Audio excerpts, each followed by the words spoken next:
नमस्कार मित्रांनो, महाराष्ट्राची एप्स्टीन फाईल या बातमीने महाराष्ट्राच्या राजकीय क्षेत्रामध्ये मोठी खळबळ उडवून दिलेली आहे। ही बातमी ऐकून महाराष्ट्रातील राजकीय आणि सांस्कृतिक क्षेत्रामध्ये मोठी खळबळ उडवून दिलेली आहे। महाराष्ट्राच्या एप्स्टीन फाईलने महाराष्ट्रातील अनेक दिग्गज लोकांना मोठा धक्का दिलेला आहे। या प्रकरणाचा म्होरक्या स्वयंघोषित कॅप्टन आणि स्वयंघोषित बाबा अशोक खरात आहे। याच्याकडे येणाऱ्या मंडळींची नावे जर तुम्हाला सांगितली तर तुम्हाला हे विश्वास बसणार नाही। हा अशोक खरात हा काही साधा सुद्धा बंधू बाबा नाही, हा हाय प्रोफाईल बंधू बाबा आहे। त्याच्यामुळे याच्या कार्यालयाच्या बाहेर अनेक राजकीय नेते आणि अनेक मोठे मोठे सेलिब्रिटी रांगेत उभे असायचे आणि हा त्यांचे हात बघून आणि तोंड बघून त्यांचं भविष्य सांगायचा।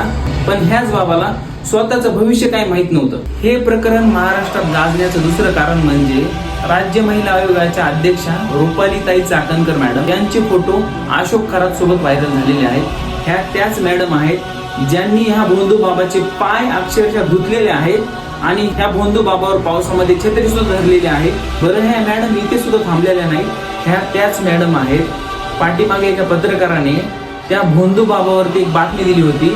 त्यावेळी याच मॅडमने त्या पत्रकाराला फोन करून धमकी दिली आणि त्या पत्रकारावर दबाव सुद्धा आणला होता। तुम्हाला दबाव जर आणायचा असेल तर महाराष्ट्रात घडलेल्या अनेक प्रकरणांमध्ये आरोपींवर दबाव तुम्ही आणला पाहिजे। मागे पिंपरी चिंचवड या ठिकाणी झालेल्या वैष्णवी हागवणी प्रकरणामध्ये ह्याच मॅडम तिथे गेल्या आणि त्यावेळी ऑन कॅमेरा मीडिया समोर ह्या मॅडम बोलत होत्या की वैष्णवी हागवणीच्या कुटुंबियांनी माझ्याकडे कसलीही तक्रार दिलेली नाही किंवा मला प्राप्त झालेली नाहीये। काल परवा घडलेल्या फलटणच्या डॉक्टर संपदा मुंडे प्रकरणामध्ये सुद्धा ह्याच मॅडम फलटणला जाऊन त्या ठिकाणी आरोपीची बाजू मांडत होत्या। महाराष्ट्राची एक लेख डॉक्टर संपदा मुंडे ज्यावेळेस आत्महत्या करते त्यावेळेस तक्रार दाखल करण्यासाठी गेलेल्या कुटुंबियांना पोलिसांकडून धमकावलं जातं। महाराष्ट्रामध्ये अशा कित्येक महिला आणि कित्येक आया बहिणी आहेत ज्यांची थोडी सुद्धा दखल हे राज्य महिला आयोग अजिबात घेत नाही। जर आरोपींची पाठराखण करून अशा खुनी, अत्याचारी आणि भोंदू बाबांना राजश्रय